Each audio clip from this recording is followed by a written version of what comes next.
There are a few other things that we can do to build trust.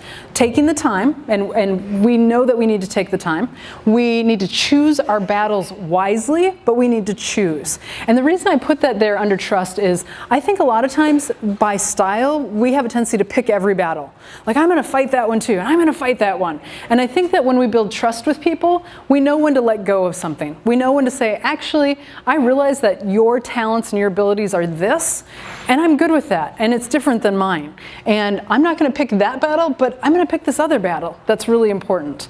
And so when we build trust, especially those of you, I'm thinking of those of you who work with kids in particular, if you picked every battle with every kid that came through your door, that's all you would do. And the reality is we want to pick the big ones, right? We want to, safety, all those types of things. We want to be very concerned about those.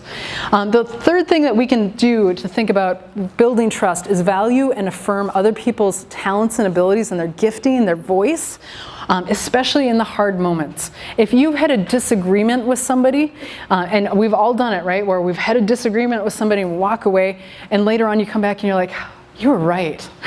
I'm not the only one in the room, right? We've all had that moment where you're like, oh, you're right. I have to go back to that person and say, thank you for saying the hard thing for me. Thank you for telling me what I didn't want to hear in that process.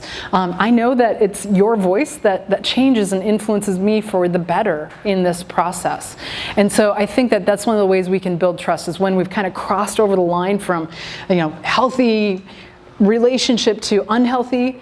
We step back over and we go, okay, let's figure this out together. Thanks for what you needed to say. Thanks for saying it. And how can I receive this better in the future? Those are all things that will build trust.